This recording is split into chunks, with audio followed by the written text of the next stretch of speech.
Volám sa Jarmila Velická, učím na základnej škole Andreja Kubinu v Trnave na 2. stupni matematiku a informatiku. Na škole, na základnej škole máme 478 žiakov, na 1.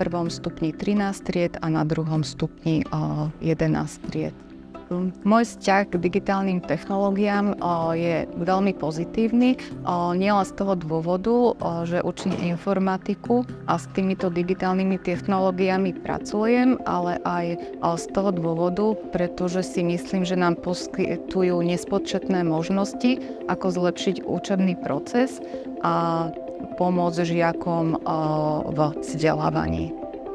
Tak okrem tých základných digitálnych technológií, ako sú počítač a interaktívna tabula, pracujú žiaci aj s mikrobitmi, so základnou sadou, s Qbot autíčkom. Vo vyšších ročníkoch programujeme so senzormi a takisto aj žiaci pracujú so stavebnicou Wonder Building Kit. Tiež na hodinách informatiky žiaci používajú digitálny fotoaparát. Na hodinách matematiky pracujú s tabletom.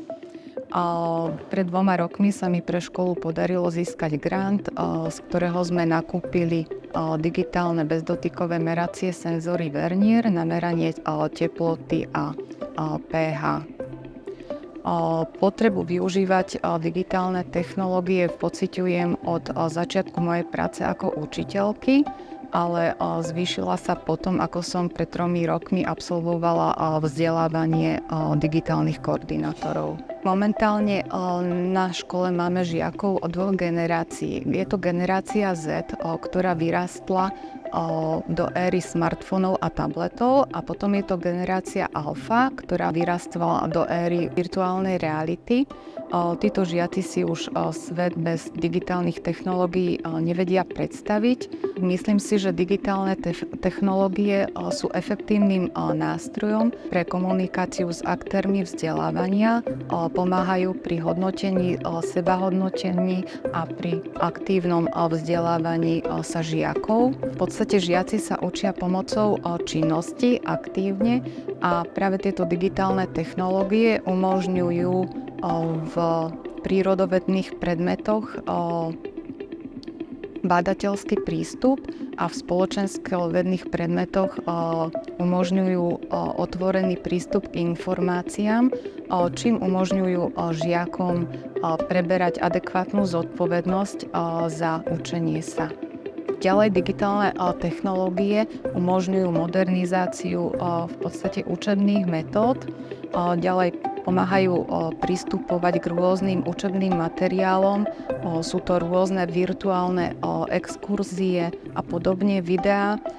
Takisto umožňujú personalizovaný prístup žiakov k vzdelávaní pomocou rôznych vzdelávacích programov a online nástrojov.